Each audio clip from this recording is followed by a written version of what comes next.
Captain Li Hun's legs felt like lead as he stood in the massive crystal hall of the Galactic Council. His uniform was torn and dirty from 3 weeks of non-stop fighting against the Zephyrian war fleet. Everyone said it was impossible. One human ship against their entire armada. But somehow Hun had done it. He'd saved 17 worlds and millions of lives. The alien council members sat on their floating thrones, looking down at him with their strange eyes. Some had tentacles instead of arms, others looked like walking crystals. The Altarian ambassador, with his blue, scaly skin, stepped forward, holding a golden tablet. "Captain Hun," his voice echoed through the hall, "your bravery has earned you her great reward." Hun expected the usual things heroes got, maybe a chest full of galactic credits or a promotion to admiral or even a brand new starship. His old vessel was barely holding together after the battle, but instead 2 guards dragged in a small figure wrapped in dirty rags. It was a girl, but not human. Her skin was pale grey, almost white, with strange markings along her arms. She looked so thin that a strong wind might blow her away. Her people were called the Kaylee, and everyone in the galaxy knew they were the lowest of the low. Most people used them as slaves or servants. Some planets wouldn't even let them land. "This is Nari," the Altarian said with a nasty smile. "She is yours now, a rare gift for a rare hero." The other council members started laughing. It wasn't happy laughter. It was the cruel kind that made Hun's stomach turn. They thought this was funny. They were giving him a person like she was some kind of object. Nari stood there with her head down, staring at the floor. Her long black hair covered most of her face, but Hun could see her hands shaking. She wore nothing but old rags that barely counted as clothes. There were strange metal bands around her wrists and neck that looked painful. "I don't want a slave," Hun said firmly. "Just give me the credits and let me go home." The council members laughed even harder. The Altarian's smile got wider, showing his sharp teeth. "Oh, but Captain, this is much more valuable than mere credits. The Kaylee are very obedient. She will serve you well." "I said I don't want her," Hun repeated, his voice getting angry. "Too bad," another council member said, this one looking like a giant bug. "The reward has been chosen. Take your prize and leave." Hun looked at Nari again. She still hadn't raised her head or said a single word. Her whole body language screamed fear and defeat. She expected him to hurt her, just like everyone else probably had. The thought made him sick. "Fine," Hun said through gritted teeth. "Come on then." As they walked toward the exit, Hun could hear the council members still chuckling behind them. They thought they were so clever, giving the human hero a worthless alien girl instead of real payment. They had no idea what they had just done. They had no clue who Nari really was, or what power slept inside her broken-looking body. The greatest mistake in galactic history had just been made, disguised as a cruel joke. The doors of Hun's ship closed behind them with a soft hiss. Nari stood frozen in the entrance hallway, waiting for the shouting to start. In her experience, new masters always began with angry orders and threats. She kept her eyes on the metal floor, counting the scratches while her heart pounded. But the yelling never came. "Are you hungry?" Hun asked quietly. Nari's head snapped up in surprise. No one had asked her that question in years. Masters didn't care if slaves were hungry. They just threw scraps when they remembered. She stared at Hun with wide, confused eyes before quickly looking down again. "I'll take that as a yes," Hun said with a small smile. "Come on, let's get you some real food." He led her to the ship's small kitchen area. The smell of actual cooked food made Nari's stomach growl so loud she was embarrassed. Hun heated up some kind of stew and handed her a full bowl with real utensils, not scraps on the floor, not leftovers thrown at her. A proper meal at a table. Nari ate slowly at first, expecting him to snatch it away as some kind of cruel joke. But Hun just sat across from her, eating his own food and occasionally glancing at star charts on his tablet. He didn't stare at her, scars. He didn't make disgusted faces at her appearance. He just ate dinner. "There's a spare room down the hall," Hun said when they finished. "It's got a bed and everything. It's yours now." "Mine?" The word came out as barely a whisper. It was the first time Nari had spoken since leaving the council chamber. "Yeah, yours. Private room, private bathroom. The door even has a lock if you want to use it." Nari followed him down the narrow corridor, still not believing what was happening. The room was small but clean. It had a real bed with actual sheets, not just a mat on the floor. There was even a small window showing the stars outside. "I don't understand," Nari said, her voice cracking. "What do you want me to do?" Hoon rubbed the back of his neck, looking uncomfortable. "I don't know. Whatever you want, I guess. Rest, recover, figure things out. You're not my slave, Nari. You're just here." Over the next few days, something strange happened. Nari couldn't sit still. She was used to constant work, constant orders, constant fear. The kindness felt wrong somehow, like a trap she couldn't. See? So she started doing small things around the ship. Cleaning, organizing, checking systems. That's when Hoon noticed something odd. The ship's main computer kept running smoother when Nari was around. Little problems that usually took hours to diagnose would somehow fix themselves after she walked past. The hydroponic garden where he grew fresh vegetables started producing twice as much food. Plants that were dying suddenly bloomed when she touched them. "How did you know the navigation system was going to fail?" Hoon asked one morning. Nari had spent 20 minutes the night before rewiring a control panel that seemed perfectly fine.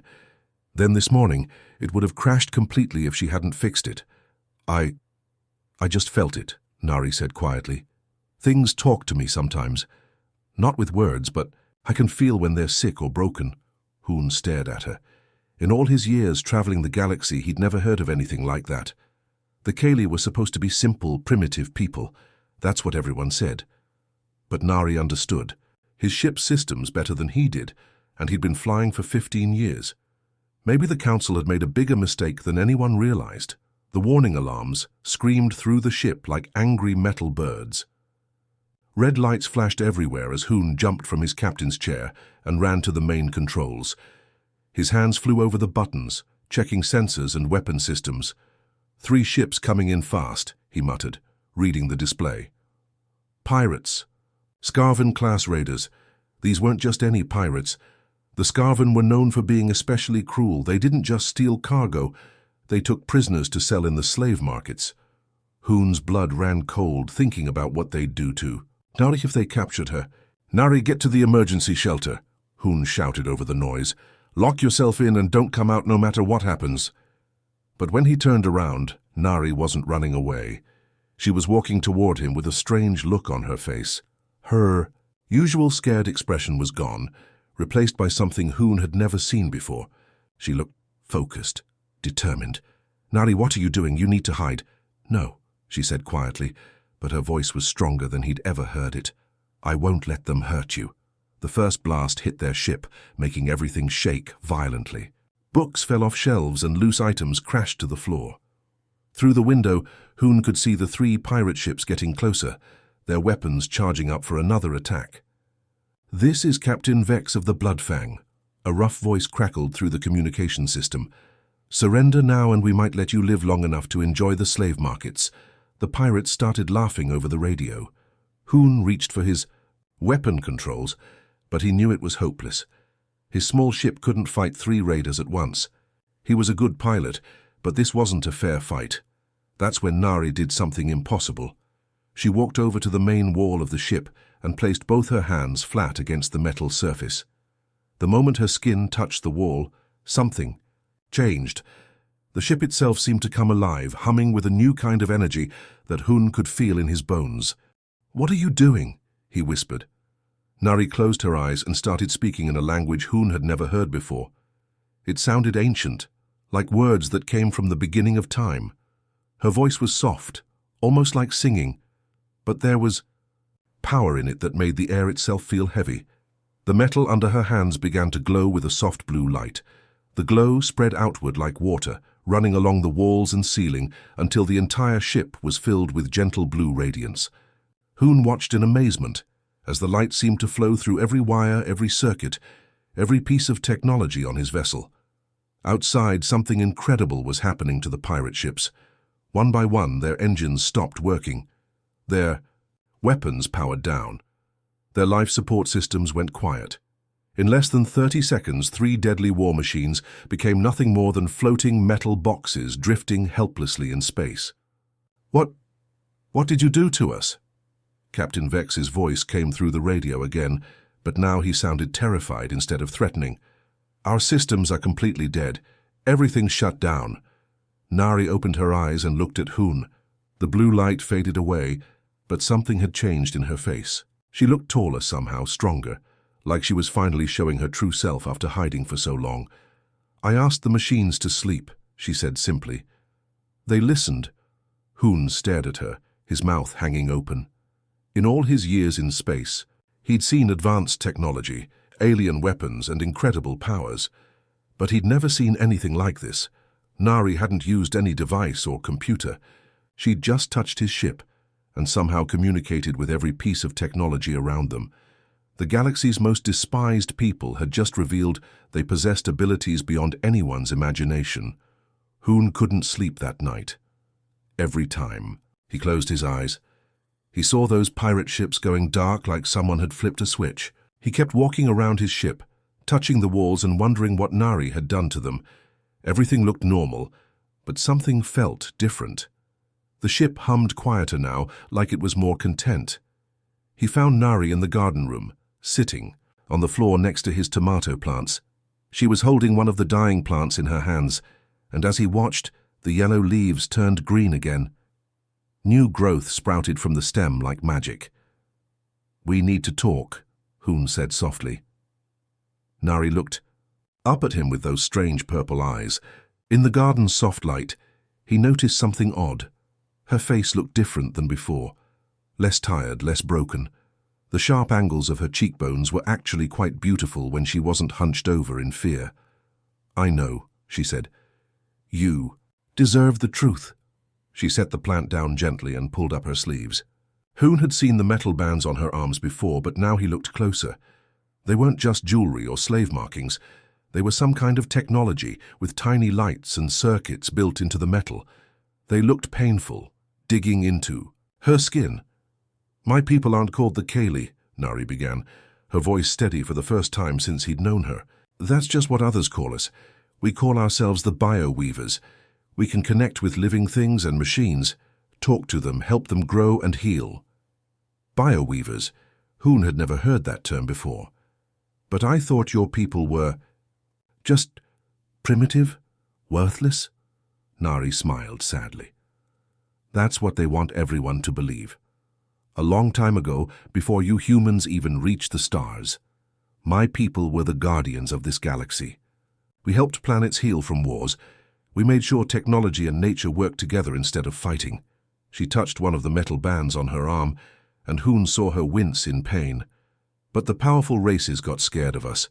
If we could control their machines, their weapons, their ships, they couldn't rule anymore, so they hunted us. They put these suppression devices on every bio-weaver they could find. The devices make us look sick and weak. They block our abilities and make us forget who we really are. Those things have been hurting you this whole time." Hoon felt anger building in his chest. "Why didn't you tell me?" "Because I didn't remember," Nari said. "The suppressors don't just block our power, they block our memories too. I thought I really was just a worthless slave. But when those pirates attacked, when I saw they might hurt you and something broke inside the devices, my true self started waking up." As she spoke, Hoon noticed more changes in her appearance. Her skin wasn't the sickly grey color he remembered. It was actually a beautiful pale silver, like moonlight. Her hair was getting longer and shinier. Even her posture was different, straight and proud instead of hunched with fear. "The metal bands are failing," she continued. "I can feel my abilities coming back bit by bit. But Hoon, you need to understand something. If other bio-weavers sense what's happening to me, they'll start waking up too. And when the galaxy's rulers realize what they've done..." She didn't finish the sentence, but Hoon understood. The powerful races had kept an entire species as slaves, not knowing they were actually the most powerful beings in the galaxy. When the truth came out, everything would change. "What do we do?" he asked. Nari stood up, and for the first time she looked him straight in the eyes without fear. "We find the others," she said. "We wake them up, and we show the galaxy what real power looks like." 3 days after Nari's awakening, Hoon's communication system started acting strange. Messages were coming in on frequencies that shouldn't exist, coded in languages his computer couldn't translate. But Nari could understand every word. "They're calling to me," she said, her eyes bright with excitement and fear. "Other bioweavers across the galaxy. They can feel that I'm awake, and it's helping them break free from their own suppressors." The first message came from a mining station near the outer rim. A slave worker named Kai had suddenly been able to make the entire facility's machinery work perfectly, increasing production by 300% overnight. His confused owners didn't know whether to be grateful or terrified. Then reports flooded in from everywhere. On the luxury planet of Nexus Prime, a servant girl named Yuna had made all the dead gardens bloom in a single night. The wealthy elite who owned her were calling it a miracle, not realizing they'd been keeping a bioweaver as their gardener for years. In the industrial sector of Gamma Station, a maintenance worker named G1 had prevented a reactor meltdown by talking to the machines like they were old friends. The station managers were baffled when he fixed problems that should have taken weeks to solve. "There are more of us than anyone imagined," Nari whispered as she listened to each new message. "We've been hiding in plain sight for generations. Our memories blocked, our powers suppressed. But the awakening didn't go unnoticed by those in power." The first attack came without warning. Hoon was checking their navigation when space suddenly filled with warships. Not pirates this time. Official Galactic Council vessels with their gleaming white hulls and gold insignia. "Captain Hoon," came the cold voice of Admiral Voss over the communication system, "you are harboring stolen property. Return the Khaleesi. Female immediately and you won't be charged with theft." "She's not property," Hoon shot back. "She's a person." "That thing is a dangerous weapon," the Admiral replied. "Our scientists want to study it. You have 30 seconds to comply or we will take her by force." Hoon looked at Nari, who was standing calmly beside him. The metal suppression bands on her arms were almost completely dark now, their power nearly gone.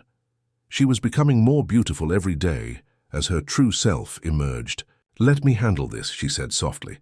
Before Hoon could stop her, Nari placed her hands on the ship's main console.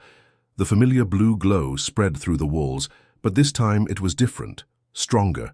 The light didn't just stay in their ship. It reached out like invisible fingers toward the Council fleet. One by one, the massive warships began to power down. Not just their weapons, but everything. Life support, navigation, communications. 12 of the galaxy's most advanced military vessels became floating metal shells in the space of minutes. "Impossible." Admiral Voss's voice crackled through failing speakers. "How is a simple slave doing this?" But that wasn't the end of their problems. As word spread about bioweavers awakening across the galaxy, old enemies started emerging too. The Zephyrian Empire, still angry about their recent defeat, saw an opportunity for revenge. Pirate clans united under the promise of capturing bioweavers to sell as living weapons. Every day brought new threats and new allies. Bioweavers who had spent decades as slaves, servants, and forgotten workers were remembering their true heritage. They reached out to each other across vast distances, creating a network of minds that no government could control or understand. Hoon found himself at the center of something bigger than he'd ever imagined. His simple cargo ship had become a headquarters for a hidden civilization that was finally ready to emerge from the shadows. But with great power came great danger, and the galaxy's rulers weren't going to give up their control without a fight. "This is just the beginning," Nari told him, as they watched another group of rescued bioweavers arrive at their secret meeting point. "The real battle hasn't even started yet." Nari's transformation was becoming impossible to hide. The suppression bands on her arms had completely shut down, falling off like old chains. Her silver skin now glowed with a soft inner light, and her purple eyes seemed to see things that weren't there. She spent hours each day sitting in meditation, her consciousness reaching across the galaxy to find her scattered people. "I can feel them," she told Hoon one morning. "Hundreds of bioweavers, maybe thousands. They're waking up all over the galaxy, but they're scared and confused. They need guidance." Hoon watched as she placed her hands on his ship's main computer. The screen filled with a map of the galaxy, but not like any map he'd seen before. This one showed flowing lines of light connecting star systems, like a vast web of energy. "What am I looking at?" he asked. "The real galaxy," Nari said. "Every piece of technology, every computer network, every communication system, it's all connected. My people built this network long ago, before the suppression began. We can use it to talk to each other instantly, no matter how far apart we are. First rescue mission came 3 days later. A distress signal had reached them from a factory world called Kepler-7, where a bioweaver named Minho had been working in the electronics assembly line for 20 years. When his powers awakened, he'd accidentally shut down the entire planet's power grid while trying to fix a broken machine. They're going to execute him, Nari said, her face pale with worry. The factory owners think he's a saboteur. We have to help him. But Hoon's ship couldn't reach Kepler-7 in time. The planet was 3 weeks away, and Minho would be dead long before they arrived. That's when Nari showed him something incredible. She connected to the factory's computer system through the hidden network. Suddenly, every screen in the building displayed the same message. Minho is not your enemy, he is trying to help you. The message appeared in every language spoken on the planet. Then she did something even more amazing. She took control of the factory's assembly robots and made them work together to spell out words on the factory floor.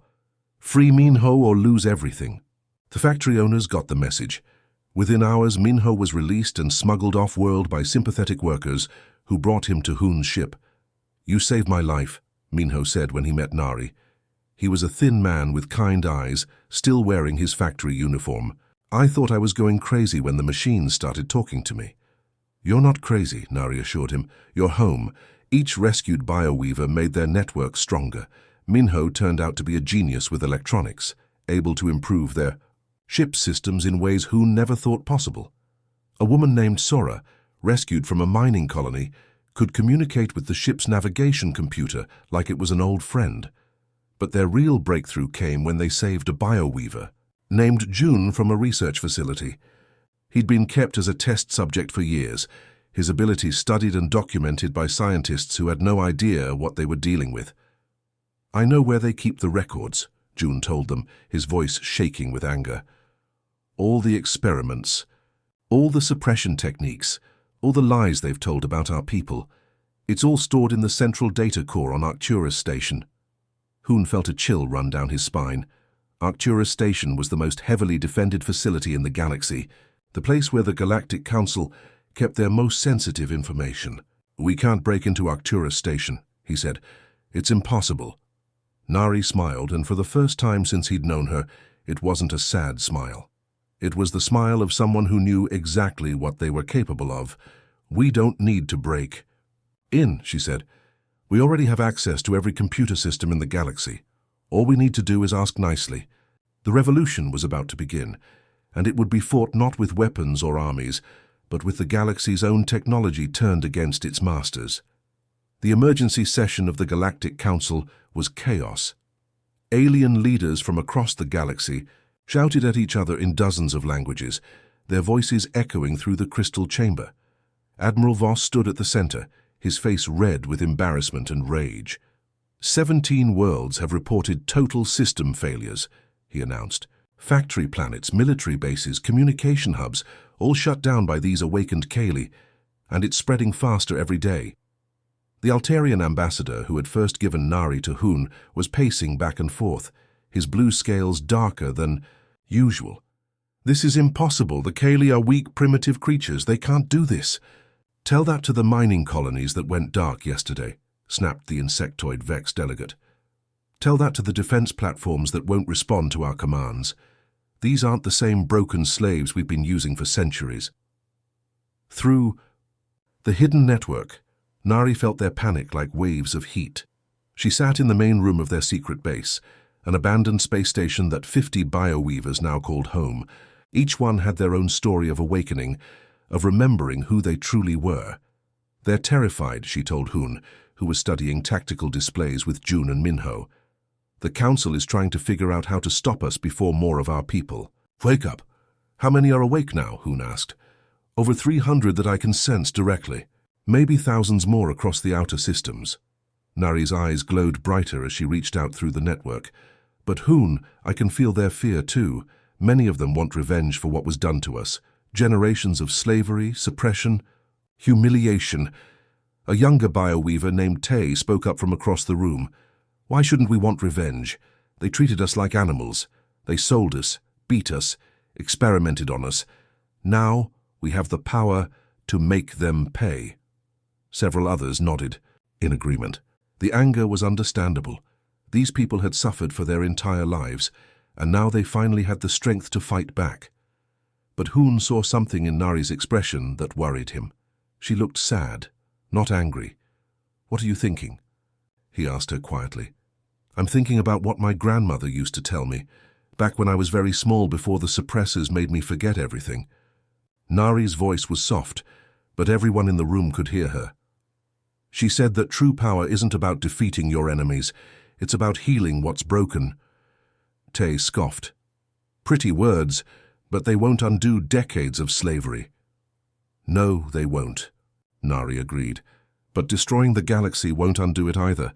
We could shut down every system, crash every ship, leave billions of people floating in dead space. But then what? We become the very thing we fought against." The room fell silent. Outside their viewports, stars twinkled peacefully, unaware of the storm building across the galaxy. "The Council is gathering their entire fleet," June reported from his computer station. "Every ship they have heading for the core worlds. They're planning something big."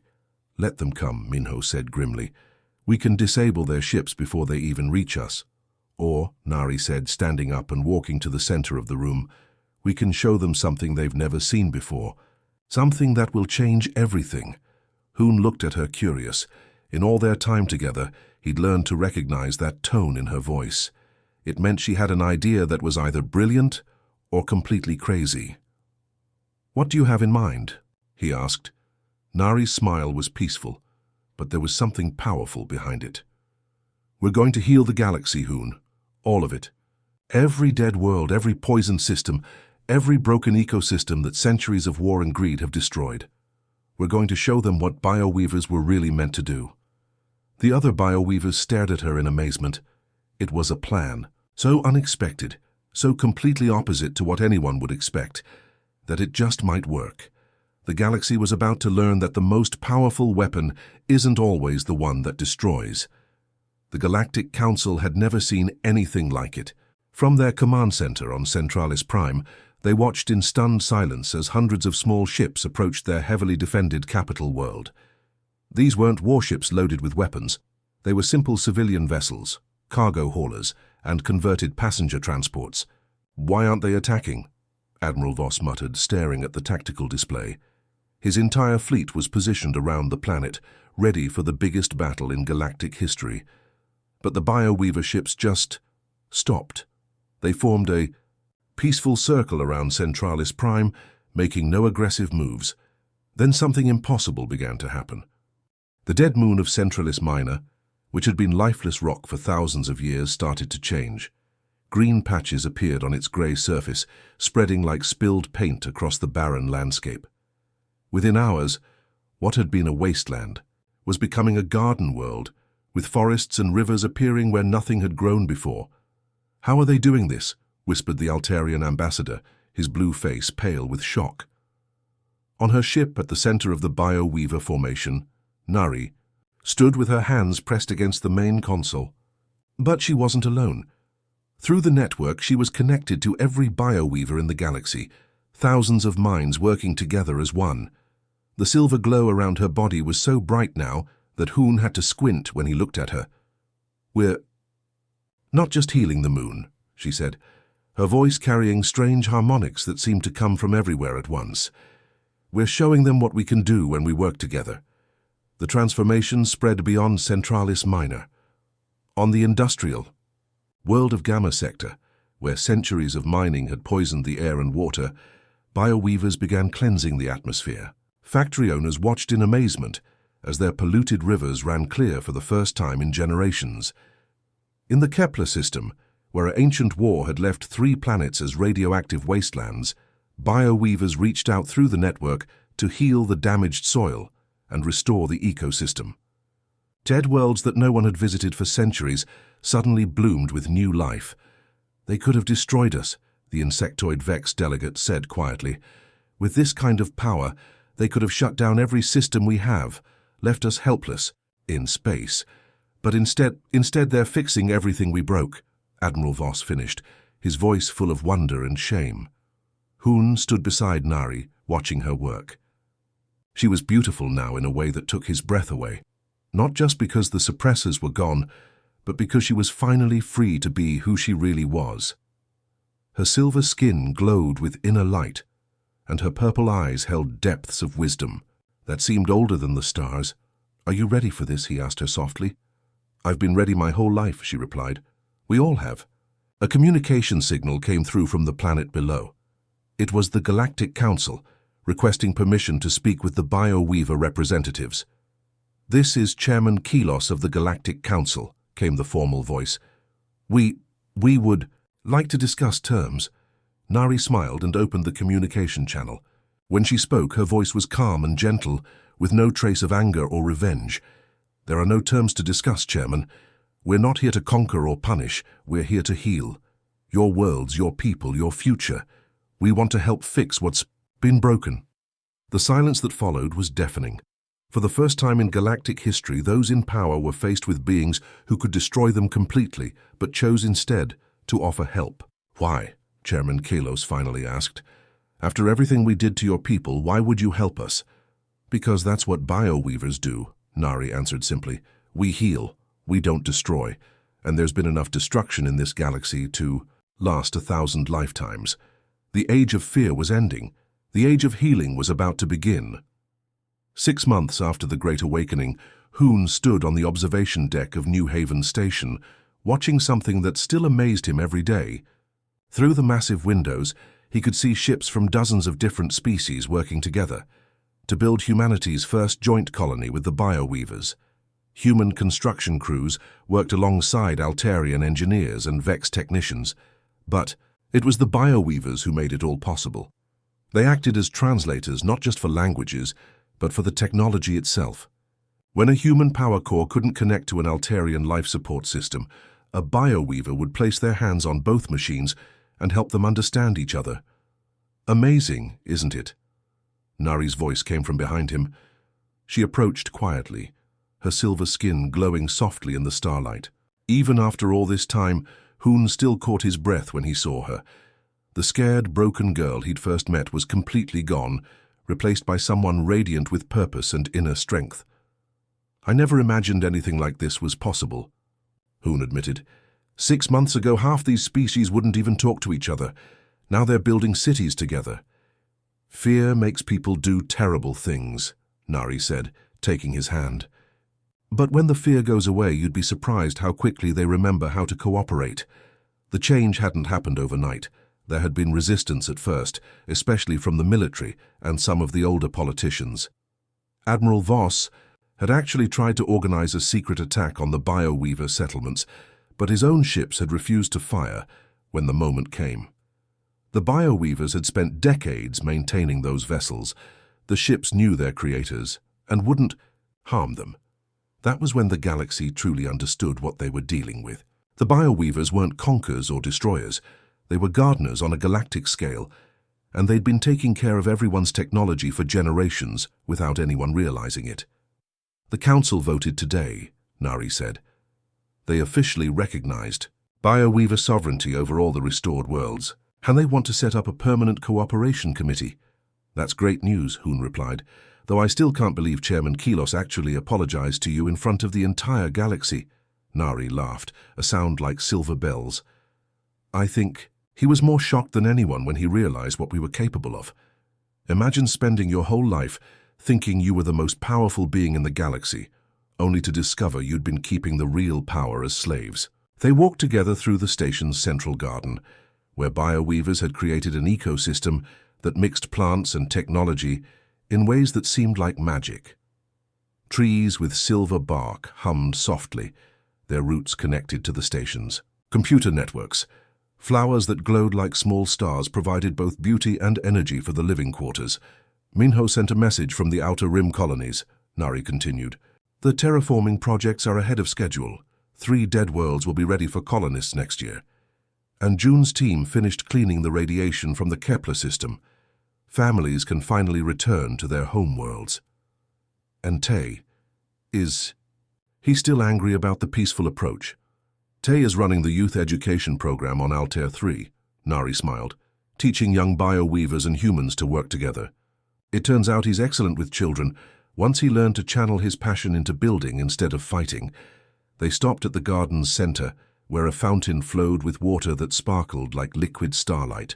This was where Hoon had proposed to Nari just 1 month ago, in front of representatives from 40 different species. Their wedding had become a symbol of the new galaxy, different peoples choosing to build something beautiful together. Dao. You ever miss it? Hoon asked quietly. The simple life when it was just the two of us traveling in my old cargo ship? Nari looked up at the stars visible through the garden's transparent dome. Sometimes. But then I think about all the worlds we're healing, all the children who will grow up free, all the species learning to trust each other again. She squeezed his hand. This is what I was meant to do, Hoon. What we were all meant to do. The galaxy was far from perfect, but it was growing, healing, becoming something better each day. And at the heart of it all was a simple truth that even the Galactic Council was beginning to understand. The greatest power wasn't the ability to destroy, but the wisdom to create, nurture, and protect life in all its forms. The worthless gift had become the galaxy's greatest treasure.